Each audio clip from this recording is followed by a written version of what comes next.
From game development to high-frequency trading, thanks to QDC, the Quantitative Developer Certificate. My talk is about techniques to optimize multi-threaded data building during game development. They kind of said be specific on the application, so I was. This will be mostly focused around the actual process of building the data rather than sort of the finer elements of like converting images or textures or things like that. Okay, I guess it's a title. I don't know. Yeah, please. So the talk is broken down into three main sections. The background, talking about what is actually data building in game development, the differences that you sort of encounter from game code, and the sort of assumptions and concepts that I use in this talk, in this presentation. Then there's the techniques, which I'll go through. And there should be, well, probably less time for questions now, but we can always go to a breakout room or we can chat outside if people want to ask. So a bit about me. I started programming in high school and I started C++ in 1999, but I've been doing it professionally since 2005. I've worked in various fields, embedded medical devices, defense video, bit of web development, but I've always wanted to do, like I got into programming to do game development. And so I ended up, since 2013, I was lucky enough to go and work in the AAA industry. I'm actually representing myself here, not any specific company. And so as a consequence of that, all the examples are ones that I've recreated from memory and from my knowledge. And you can skip again. Thanks. So, what is data building? It's generally called compiling, generating, converting assets. In the game dev industry, you tend to use cooking terms, so cooking or baking. I think if you just go a few more. Yep. So essentially, it pre-computes the data that is loaded by the game. So at runtime, it ends up being faster. One of the primary things is we do end up creating more assets. So we take the data that's created by the artists in the editors and we generate more content from that. Things like nav meshes, helper data for rendering, like environment probes, global illumination, things like that. And the other main thing that sort of happens is we compress and we optimize the data so it's faster to load at runtime. This includes removing debug and editor-only data from those files and compressing it into various formats so it's smaller on disk and actually ends up being faster to load. It used to be also the case that we'd spend a lot of time arranging the data on disk. This was more prevalent when we had hard drives and like optical disks, and that was a way to reduce the seek time between when we were going to load files. So we'd pack them adjacent to each other so you wouldn't have to seek. It's not really a problem now with SSDs as seek time is effectively zero. So that sort of brings us to there being a spectrum of design space with the simplest, the minimal example where a lot of indies are is just having no data building. And you just end up loading the sort of raw, probably uncompressed files from disks. Think like PNGs, FBXs, which are sort of 3ds Max or model files effectively, or like JSON data. The other example is sort of the complete opposite extreme where you end up pre-processing the data a lot, effectively creating very optimized formats, but in the process you also generate a lot of data. So this is sort of more AAA. So usually somewhere the result is somewhere in the middle, where you end up generating some data, compressing some data, and sort of this is where we'll be focusing on. Of course, the choices depend on the sort of available technology that you have, the team size, the budget for the game, and what you actually need to do. So yeah, that's okay. Some of the main differences between sort of game code or the principles behind game code and data building code is in the game code, your main thing is to sort of minimize frame time. So when you minimize frame time, you increase the frame rate, you create more frames. It's a much nicer experience for the player. The secondary thing that you want to watch out for is to avoid generating frame time spikes, and that can appear as jitter and can ruin the player experience. Whereas for data building, generally it's run before the game, it needs to be run before the game can even start, and it's run in sort of offline mode. And the main thing there is to reduce the total wall clock time so that the actual developers can iterate faster. Can you go back and down? Yep. This is just some, I'm going to go through it quickly. These are just some so one of the things that you do in game dev is you try and share code to sort of minimize having to develop more. And these are some common pitfalls that are found when reusing game code in data building code. Things like non-thread safe functions, using lots of singletons, assuming things like frames are actually getting processed, which tend to manifest in sort of frame associated buffers running out of memory, and assuming game systems are running, or assuming that because a game is a giant simulation, you can load all of the data into a big global system and having that work. Yeah. So the sort of goal in optimizing data is to basically minimize the time taken to process everything. And you do this in similar ways to sort of compiling code and building code. You want to minimize, you only want to build the things that need to be built. So you want to be tracking dependencies, not only the timestamp of the file, the name and timestamp of the file, but also in data building case, you want to store the content hash, the hash of the actual file content, and then to detect if a file is changed, you use the file's timestamp, like last modification date, as an optimization, and when that's changed, you then recompute the hash and use that to detect if there's an actual change. The next sort of thing is to cache data sort of at all levels where you can. And this includes sort of two main types. One is to cache it within the actual sort of program that you're running, the building. So you have caches in that, and I'll talk about that later. And the other one is sort of having caches for the output, the built content. So you don't need to regenerate it all the time. You can just download it instead. The other thing you can do is in game development, you can kind of also cheat by ignoring or leaving behind stale data, because sometimes not everybody needs to have the most up-to-date data to be able to do their job.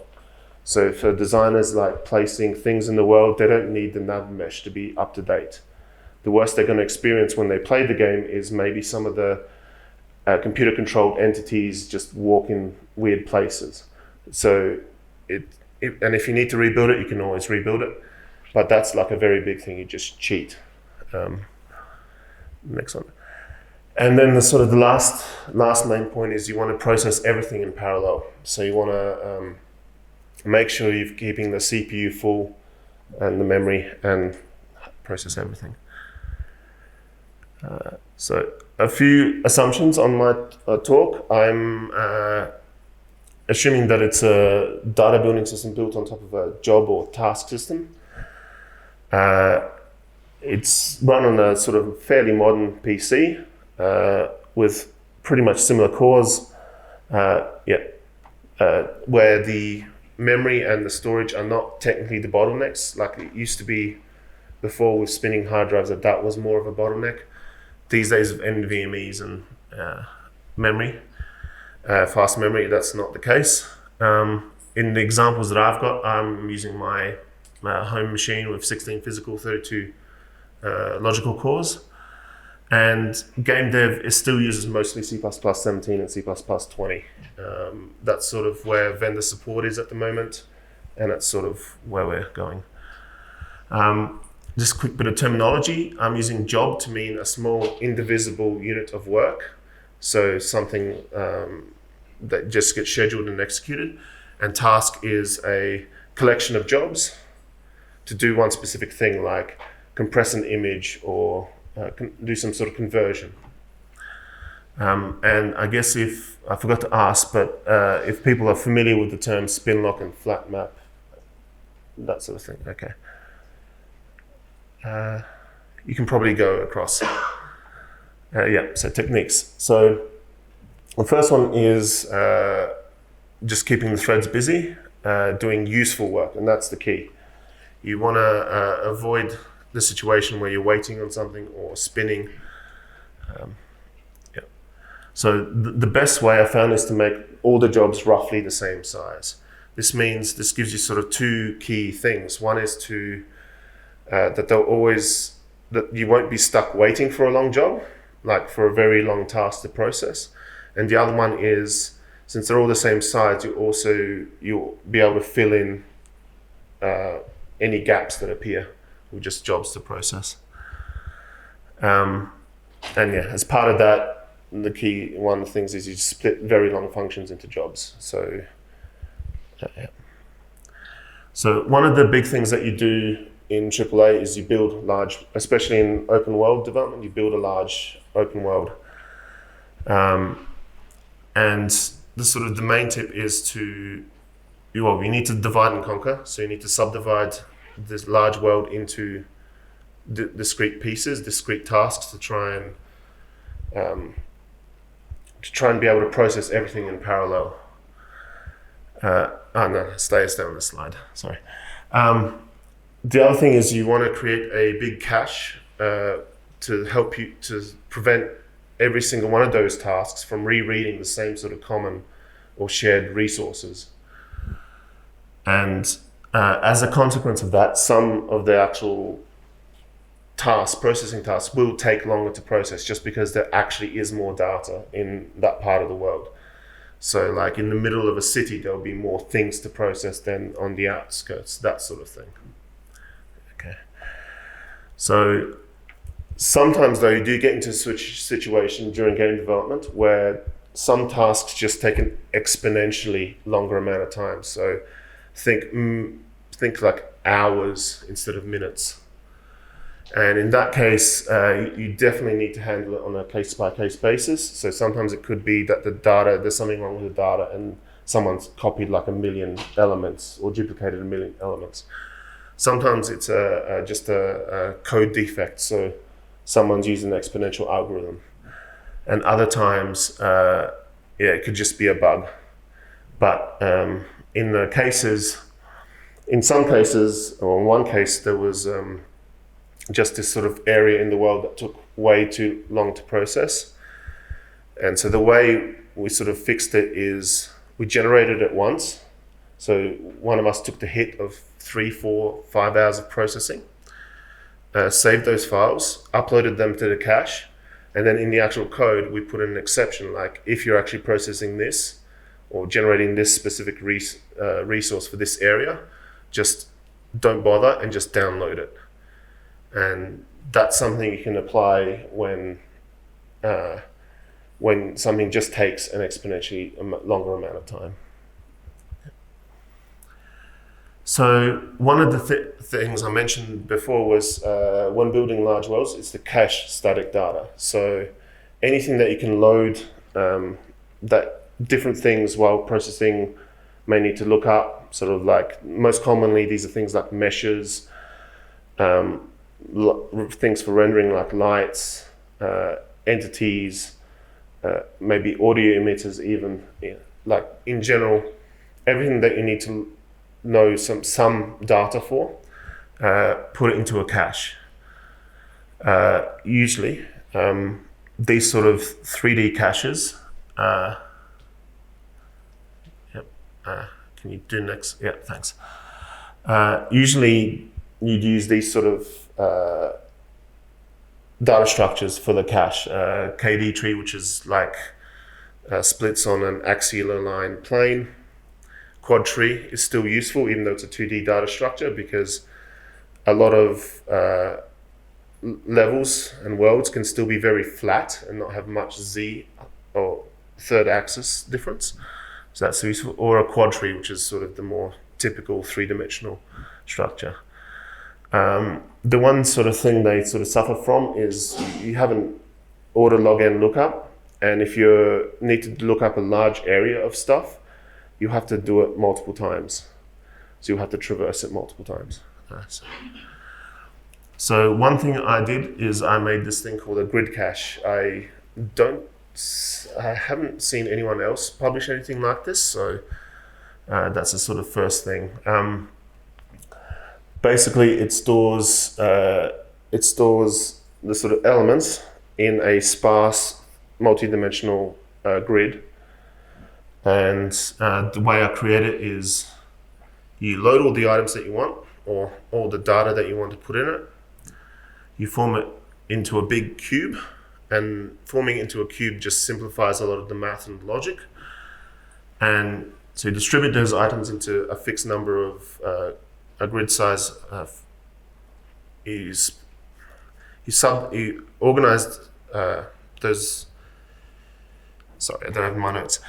You organize them. You distribute them into a set of grid cells of a fixed size. And you store the non-empty cells in some sort of map.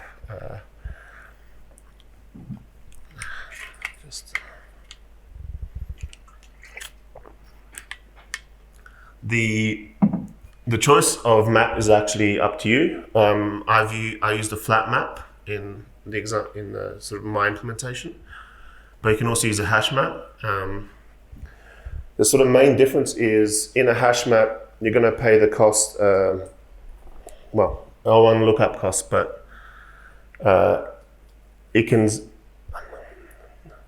the hash map generally has either a lookup cost, a runtime, or a memory cost that you're going to pay for each element that you store in it.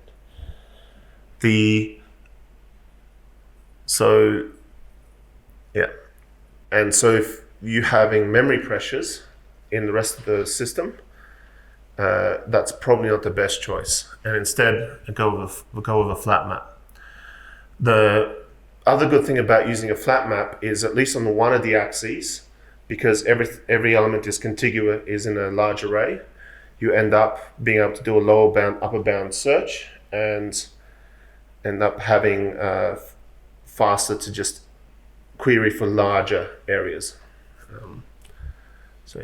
So this is just, in either case, you're going to have to calculate a key or an index, and this is just the code that I've got to calculate from a floating point, XYZ coordinate, into an index, and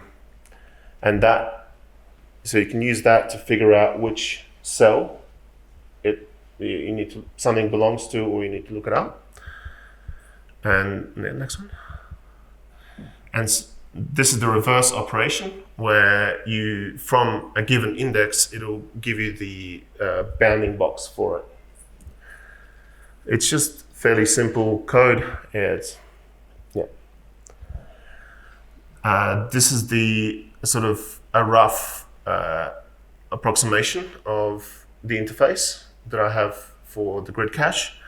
Now, there's actually probably many more query functions that you want to add, but that is of note here is that you do actually want to add in a large grid cell, which is a sort of a catch-all grid cell for things that are larger than a certain size.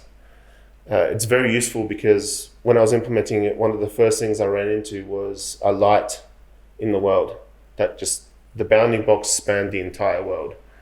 So I started adding in cells for every single location in the world. And when you have a 16-kilometer cube and half 500,000 cells in each axis, you run out of memory.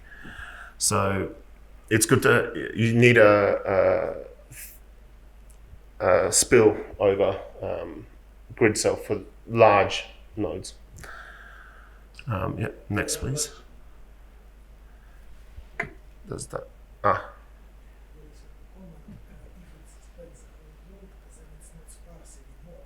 Yeah. So the question was, if it spans the entire world, it's not really sparse anymore, and that's the point. So the idea is anything larger, anything that would cause too many or a large number of cells to be created because of the bounding box, we spill over into this large grid cell. And the reason for that will sort of can you go to the next slide, please? Yep. So the reason for that is because we actually store sort of two different arrays in each grid cell. One of it is the sort of owned nodes. And those are the ones where their bounding box center is within the cell's bounding box. And this is useful for things where you actually need to partition things in the world to sort of buckets. And you don't want one thing to be in multiple buckets. The other sort of array that we store is the intersecting grid nodes. And those are the ones where the bounding box just intersects the cell's bounding box. And that's useful for doing sort of more geometric queries where, is this mesh possibly in this area? Sort of something people may be more familiar with if you've done collision detection or things like that. And the next one. And the actual, the node, class, that's the thing that actually stores the data. The main point here is to keep it tight and packed, because there will be tens of millions of these existing in your cache that run for basically the length of the program. The important things here is also the sort of type, storing that, and making sure that there's no like padding, unintentional padding. And so you use all these sort of other tricks where you compress, you use bit fields, you compress things down smaller, you sort of trim away things just to get the size down, and within like, let's say a multiple of 32. I mean, once you need to go over, you can go over, but you try and keep it down. Next slide. If you can advance to the next one. Yep. So the initial sort of implementation that you can do for sorting these nodes, you can use std_tie. However, that has issues with both compile speed and runtime speed, especially in debug, because it's got to create the tuples and it's got to then compare them. So the alternative is to just write it out, which will fix the compile time issue, but unfortunately it won't fix the runtime issue because this function will still be generally too big to inline. So one trick you can do is split these comparisons into two functions. One which is sort of has the most important things, which will generally sort things, which 90%, 70%, most of the time the comparison will finish within the inline portion. Otherwise, it'll just be a simple call instruction to call into the next sort of non-inline function. And just a note there in the middle, I've got an element called sort order, and that is just in case all of your comparisons turn out to be equal. So there's literally a duplicated element in your data. This will just help deterministically sort which one goes where. It's just an order incrementing number. Whenever you load a new node, you just set it there and then you increment it. So So this sort of brings us to the next topic, which is optimizing sorting of large arrays. And based on the cache, this is something that well, at least in my case, got done fairly frequently. In general, sorting algorithms can be expensive, and I'm not talking about, I guess, massive, like hundreds of billions of nodes, but the game data I was working with was 20 million nodes, that sort of order, tens of millions of nodes of things to sort.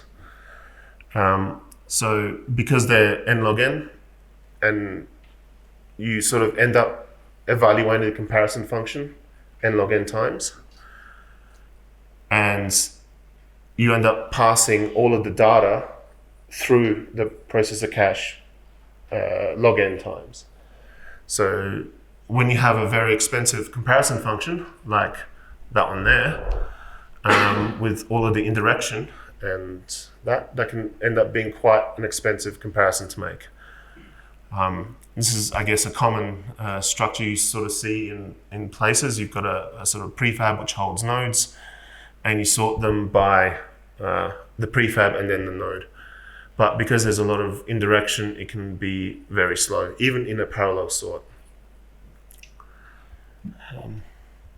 Yeah.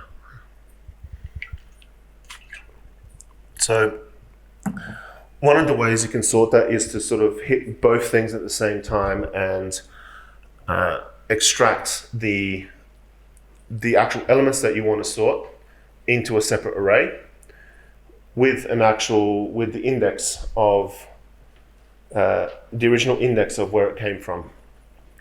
Then you end up sorting the original array, and this also means that the comparison function is a lot simpler.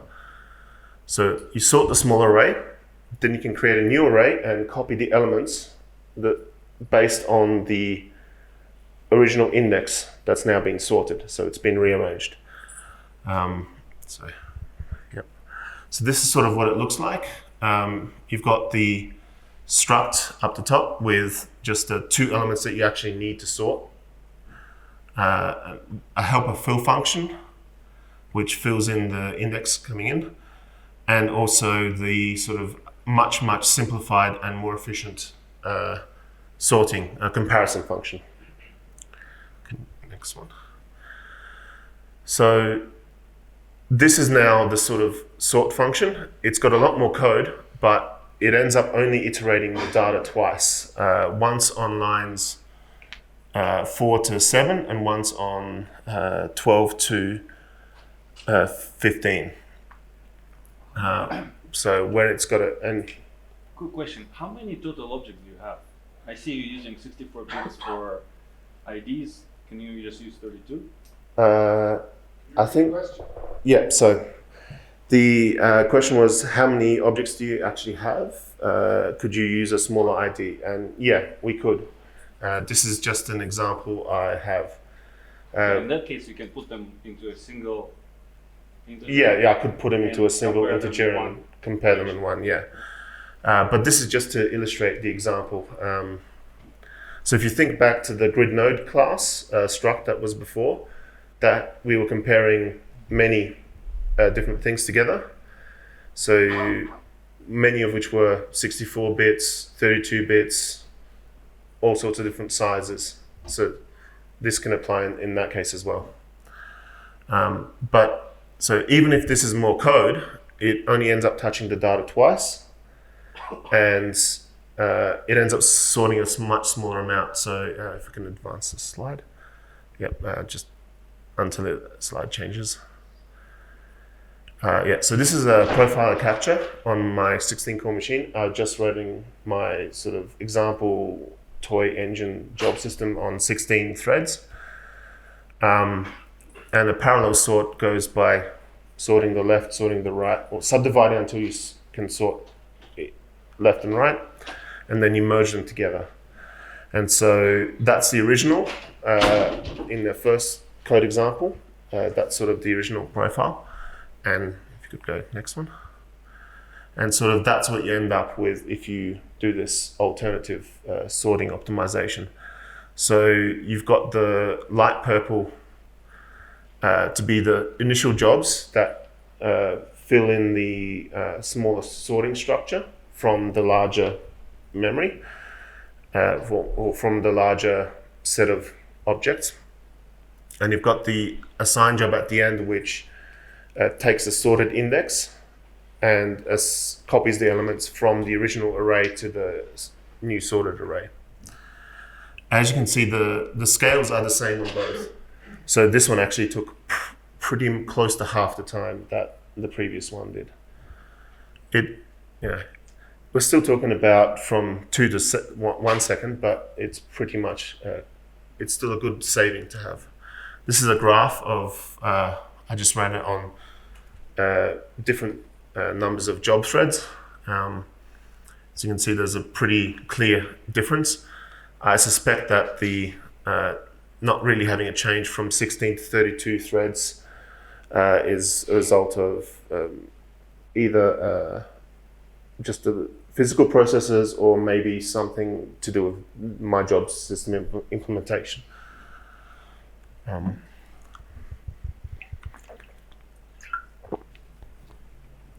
guess we're going pretty quick, but yeah. So sort of a big one is actually when you're running processing on a data build system based on a job system, you want to try as much as you can to avoid blocking threads, especially with thread-based synchronization primitives like mutex, spin locks, even blocking I/O. So not only does it prevent your job from running, like your job is stalled, it also prevents any other jobs from running on that same worker thread. Yep. Sometimes this is unavoidable, especially when you have like hidden sources of locks, like in locale or printing or sort of logging systems. The other, yeah. And yeah, in the case we do encounter those little locks, you hope that there's not that much contention going on, so you can so it just locks quickly and unlocks. In the case where it doesn't, your better bet is to actually try and use the job system that you're using to your benefit and to mitigate needing locks in the first place. So this is sort of a very, very, very simplified example of something that I encountered in during development. And it does there's a task that does some heavy processing, and then it has a spin lock to save the data, serialize the data. The reason for needing to guard access to serializing the data is because these sort of files were being loaded into a sort of a shared state, and when you serialize them, you needed to make sure that things weren't changing underneath you, or that there was only one thing saving a particular set of files or something like that. So yeah, you can answer that one. Yeah. So yeah. Basically what happened is one time I got into work, and because we were using spin locks, all of a sudden, as you can see there, every sort of thread is busy waiting on a lock. So instead of being able to process something, people are complaining that they can't work because we've got like their machines with 20 cores are busy like processing 100% and there's nothing they can do. So just to explain this capture, the light blue, teal, green, depends on your perspective, the saving job waiting, that is where you see the brown reach to the top, that is 100% CPU usage. So all the places where you see that sort of teal color is just spinning. It's not actually doing any useful work. And that little bit of orange afterwards is where it's actually sort of saving. Now this sort of, I've sort of faked this data so it's easy to see. So the sort of yellow ordinary jobs and the red processing jobs, I've capped at 50% CPU usage, so it's sort of easier to tell. But yeah, this is not a good scenario. So simple thing to do to verify, change from a spin lock to a mutex. And this actually changes, you can advance until you get to the next slide. Yeah. So it reduces the CPU usage to effectively one thread, because that's all that's happening. One thread is doing work and the others are waiting. This time they're actually waiting for the threads to come back from sleep. So you're not using CPU, but you're not really saving anything. It's just it's just sleeping rather than actually doing anything useful. But it does verify that, you are just waiting. So the best way, or the way I saw to help mitigate this issue, is to use the job system to basically create a secondary dependency chain of jobs. So in order to do that, I needed to just turn that function that was just plain, it was using some jobs, but to just use more jobs. So I could then isolate the saving component, which was guarded by mutex, into a single job. All of those jobs that were just doing that saving across all of the separate tasks could then be chained together in a dependency chain, and you wouldn't need to use a mutex anymore or a spin lock or anything, because the job system would guarantee that one would run only when the other previous one has finished. So so even though it looks like we're doing all the work inline, we're dispatching jobs, so they're doing those sort of things inside the little lambdas will be done later. So I think you can progress. Yep. And so that is the extra, that is the thing I added. So basically there's a counter, which is sort of a dependency holder between jobs. Apologies, I didn't explain that earlier. And so the mutex on line 1 is there to just protect access to the counter, because we still don't want multiple threads messing with it, because on lines 10, 11, and 14, well, in that second section, that's where we do a read, modify, write cycle on that counter. So we still want to guard access to it, so we still want to lock it. But the actual stuff on line 13 and 7 are not, well, specifically the function call on line 13 is not actually within the mutex. So it's run on the job system, it's run independently of being blocked. And once more, So this is the sort of the result of doing that. Basically, the red jobs, you kind of didn't really see them before, but they're processing jobs on the same task that does that saving that used to be blocking. And you can barely even see the saving jobs anymore. They're like minimal, because there's no contention on the locks. It's just the job system schedules it and runs it when it can. And because the graphs are maintained the same thing, it basically completes in like half the time.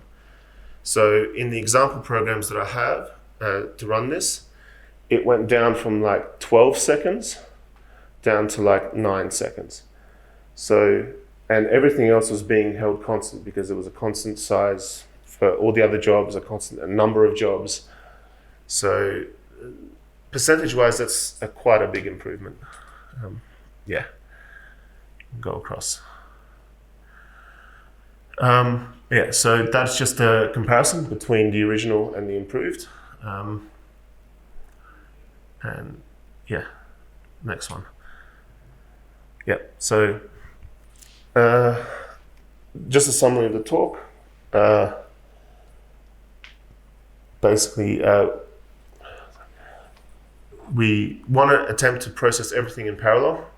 Make jobs roughly the same size, so there's nothing that sticks out, nothing that takes longer than any other job.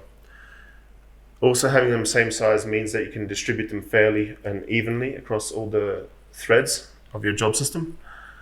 Have caches, lots of caches, big cache for when building big worlds. And so there was that grid cache for that. You got the minimize the data that you actually need to sort, and it improves. You get a big speed up from that, and avoid locking threads using, especially in a job system or a task-based system. And I guess that's it. So some acknowledgements from my team at CD Projekt and the team at Techland, and of course my lovely wife Anna. And one more slide, please. It's my contact details and I guess questions. Thank you. Would you be able to come up to the microphone? I'm sorry, can you please step to the microphone with your questions? Thank you so much.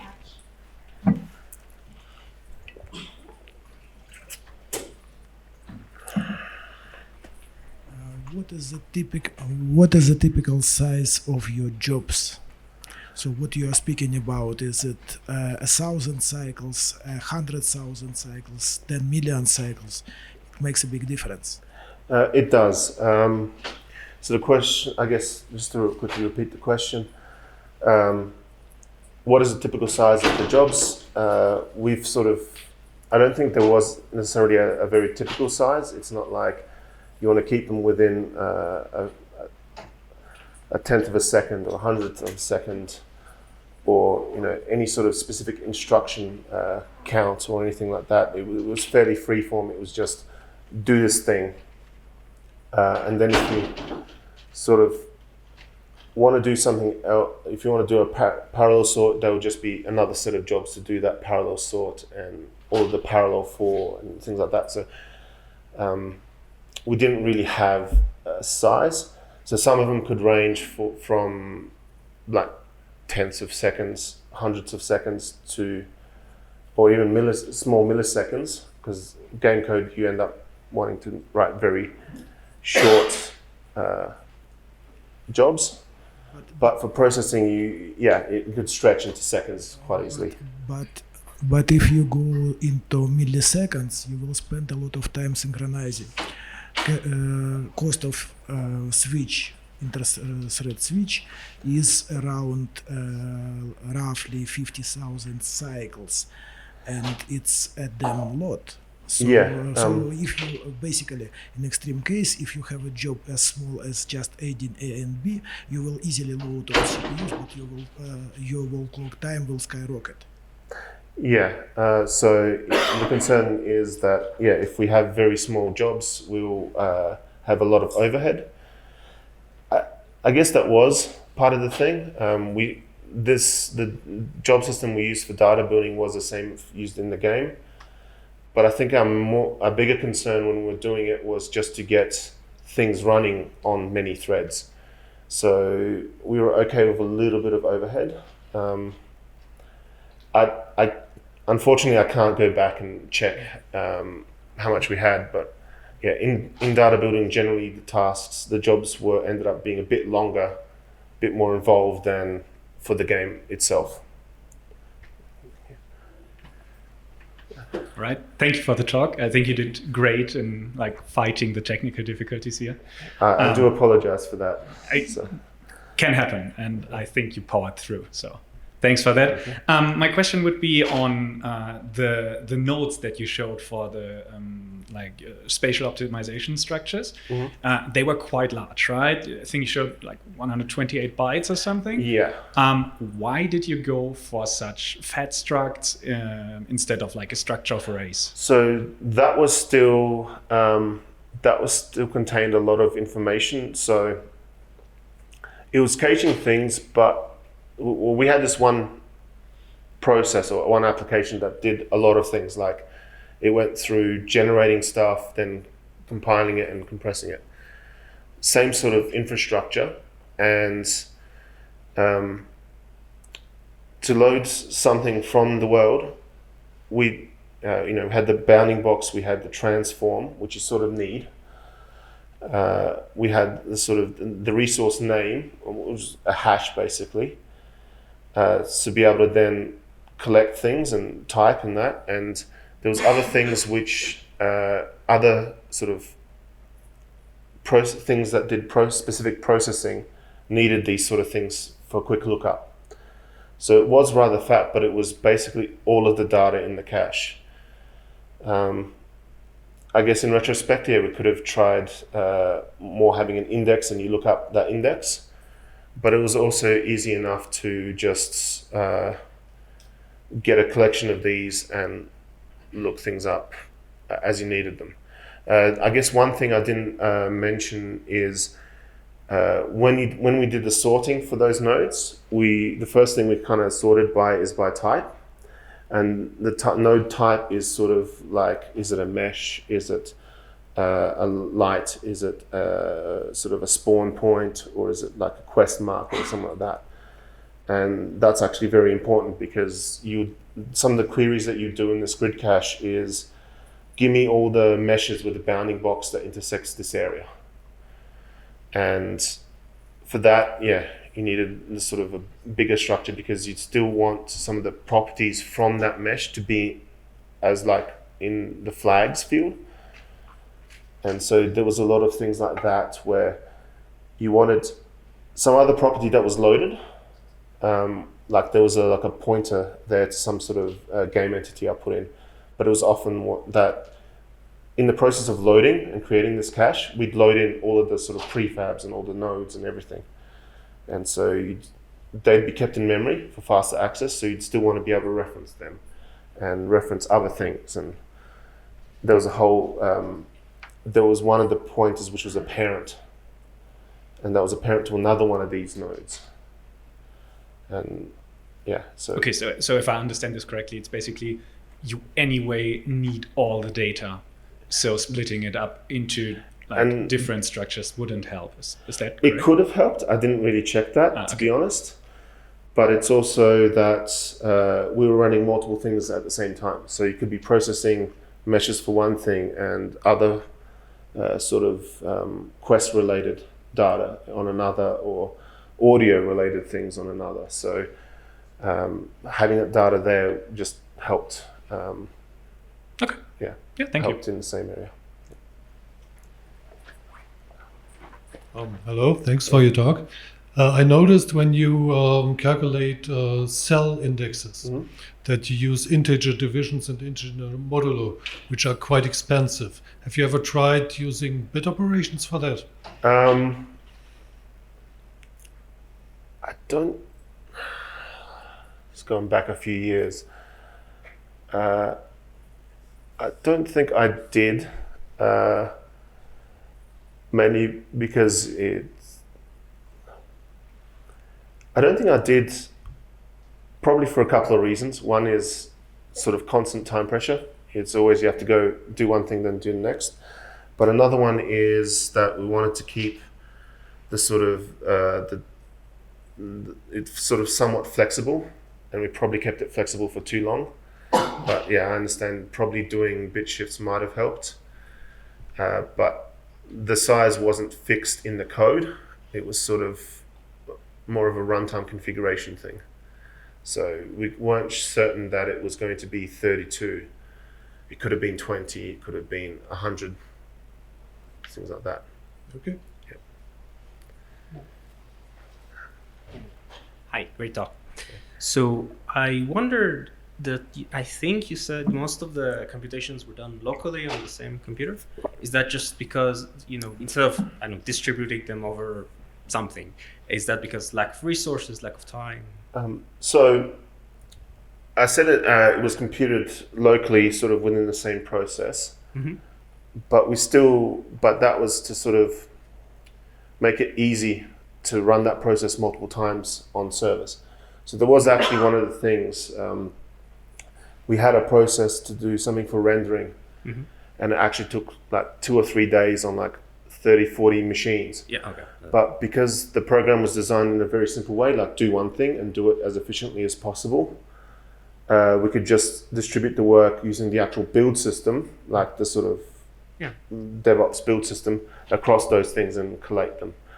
So the goal was to maximize an individual sort of process rather than having it do all of that management, which was probably better suited to something DevOps can do rather than sort of core engine. No, thank you.